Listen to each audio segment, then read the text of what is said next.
ಶತಮಾನಗಳಿಂದಲೂ ಕಾಯ್ತಿದ್ದವರಿಗೆ ಆ ಶುಭಗಳಿಗೆ ಸಂಭ್ರಮದ ಕ್ಷಣ ಈಗ ಹತ್ತಿರವಾಗ್ತಾ ಇದೆ. ಶ್ರೀರಾಮ ಪ್ರಾಣ ಪ್ರತಿಷ್ಠಾಪನೆಗೆ ಮುಹೂರ್ತ ಸಿದ್ಧವಾಗಿದೆ.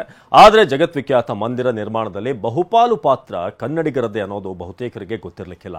ಅದೇನೇನಿದೆ ಬನ್ನಿ ನೋಡೋಣ.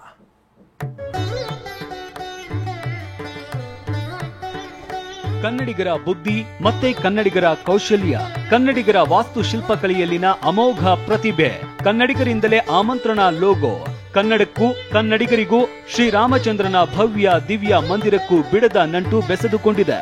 ಮಂದಿರ ನಿರ್ಮಾಣದಲ್ಲಿ ಕರ್ನಾಟಕದ್ದೇ ಸಿಂಹ ಪಾಲಿದೆ.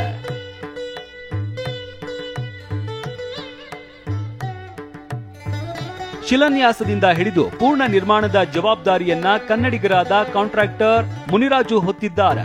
ಮೊದಲ ಹಂತದಿಂದ ಹಿಡಿದು ಪೂರ್ಣ ನಿರ್ಮಾಣದಲ್ಲಿ ಮುನಿರಾಜು ಅವರದ್ದೇ ಹೆಚ್ಚಿನ ಪಾತ್ರ ಇರೋದು ಕನ್ನಡಿಗರಿಗೆ ಹೆಮ್ಮೆಯ ಗರಿ ಮೂಡಿಸಿದಂತಾಗಿದೆ.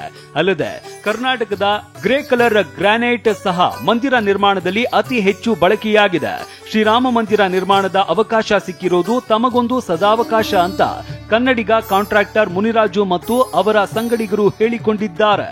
ರಾತ್ರಿ 10:30-11 ಗಂಟೆಗೆ ಒಂದು ಕಾಲ್ ಮಾಡಿಬಿಟ್ಟು ಈ ಥರ ರಾಮ ಮಂದಿರಕ್ಕೆ ಈ ಥರ ಕಲ್ಲು ಬೇಕಾಗಬಹುದು, ನೀವು ಮಾಡ್ಬೋದಾ ಅಂತ ಕೇಳಿದಾಗ ನನಗೆ ಅವ್ರ ನಿದ್ದೆ ಕಣ್ಣಲ್ಲಿ ಇದೇನು ಕನ್ಸಲ್ಲಿ ಕೇಳ್ತಾ ಇದ್ದಾರಾ ಇಲ್ಲ ಹಾಗೆ ಕೇಳ್ತಾ ಇದ್ದಾರಾ ಅಂತ ಅಷ್ಟು ಅನುಭವ ಆಗಿ ಅದಾದಮೇಲೆ ಅವ್ರಿಗೆಲ್ಲ ನಾವು ವಿವರಣೆ ಕೊಟ್ಟೆ. ನಾನು ಕೊಟ್ಟಾದ್ಮೇಲೆ ನಮ್ಮನ್ನ ಮತ್ತು ನನ್ನ ಜೊತೆ ಸ್ನೇಹಿತರು ಧನರಾಜು ಮತ್ತು ಮುನ್ರಾಜು ವರ್ತೂರು ಅವರೆಲ್ಲರೂ ಸೇರ್ಕೊಂಡು ನಾವು ಮತ್ತು ಇನ್ನೊಬ್ಬರು ನಮ್ಮ ಜೊತೆಲಿದ್ರು ಅವ್ರನ್ನೂ ಸೇರ್ಕೊಂಡೆಲ್ಲ ನಾವು ಅವ್ರು ಹೇಳಿದ ಒಂದು 15 ದಿವಸಕ್ಕೆ ನಾವು ಅಯೋಧ್ಯೆಗೆ ಬಂದ್ವಿ.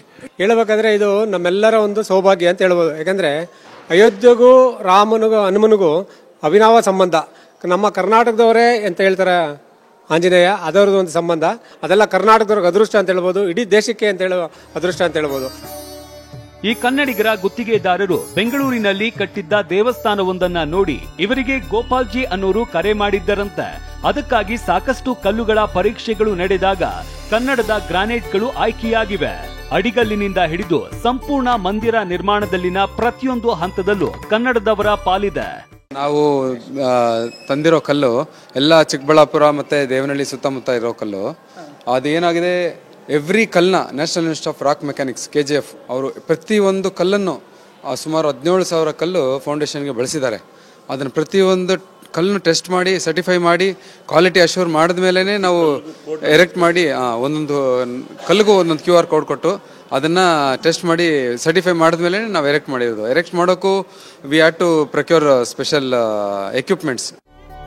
ಇನ್ನು ಪ್ರಾಣ ಪ್ರತಿಷ್ಠಾಪನೆಗೆ ಮುಹೂರ್ತ ನಿಗದಿ ಮಾಡಿದ್ದು ಕರ್ನಾಟಕದವರೇ ಅನ್ನೋ ಮಾಹಿತಿ ಗೊತ್ತಾಗಿದೆ. ಜನವರಿ 22ರಂದು ಬಾಲರಾಮ ಮೂರ್ತಿ ಪ್ರಾಣ ಪ್ರತಿಷ್ಠಾಪನೆ ನೆರವೇರಿಸಲಾಗ್ತಾ ಇದೆ. ಇದಕ್ಕೆ 2023ರ ಏಪ್ರಿಲ್ನಲ್ಲೇ ಮುಹೂರ್ತ ನಿಗದಿಯಾಗಿತ್ತು. ಬೆಳಗಾವಿಯ ನವ ಬೃಂದಾವನ ನಿವಾಸಿಯಾಗಿರುವ ವಿದ್ಯಾವಿಹಾರ ವಿದ್ಯಾಲಯದ ಕುಲಪತಿ ವಿಜಯೇಂದ್ರ ಶರ್ಮಾ ಅವರೇ ಮುಹೂರ್ತ ನಿಗದಿ ಮಾಡಿದ್ದಾರೆ. ಈ ಬಗ್ಗೆ TV9 ಜೊತೆ ಮಾತನಾಡಿರುವ ಅವರು, ಬೆಳಗಾವಿಯಿಂದಲೇ ಮುಹೂರ್ತ ನಿಗದಿಯಾಗಿದ್ದು ಇಡೀ ರಾಜ್ಯದ ಜನ ಹೆಮ್ಮೆ ಪಡುವ ವಿಚಾರ ಅಂತ ತಿಳಿಸಿದ್ದಾರೆ. ಬಹಳ ಶ್ರೇಷ್ಠವಾದಂತಹ ಮುಹೂರ್ತ ಕೊಡಬೇಕು ಜನವರಿಯಲ್ಲಿ ಹಾಗೆ ಅಂತ ಅವರು ಕೇಳಿದರು. ಅದಕ್ಕೆ 3 ಮುಹೂರ್ತ ಕೊಟ್ಟಿದ್ದೆ, 18, 22, 25. 18ರಂದೇ ಮತ್ತೆ ಹೊಸ ಮೂರ್ತಿಯನ್ನು ಅವತ್ತೇ ಪ್ರವೇಶ ಮಾಡಿದ್ದಾರೆ ಗರ್ಭಗುಡಿಯಲ್ಲಿ. ನಾನು ಕೊಟ್ಟ ಪ್ರಕಾರ ಇವೆಲ್ಲವನ್ನು ಅದೇ ರೀತಿಯಾಗಿ ನಡೆಸ್ತಾ ಇದ್ದಾರೆ. ಮಂದಿರದ ಬಹುಪಾಲು ಕಾಮಗಾರಿ ಮುಗಿದಿದೆ. ಶತಮಾನಗಳಿಂದಲೂ ಹಿಂದೂಗಳು ಈ ಮಂದಿರ ನಿರ್ಮಾಣದ ಕನಸು ಕಾಣ್ತಾ ಇದ್ರು. ಅದೀಗ ನನಸಾಗಿದೆ. ಶ್ರೀರಾಮ ಮಂದಿರ ನಿರ್ಮಾಣದ ಇತಿಹಾಸದ ಪುಟದಲ್ಲಿ ಕನ್ನಡಿಗರ ಹೆಸರು ಅಚ್ಚಳಿಯದೆ ಉಳಿಯಲಿದೆ. ಪ್ರಮೋದ್, TV9, ಅಯೋಧ್ಯೆ.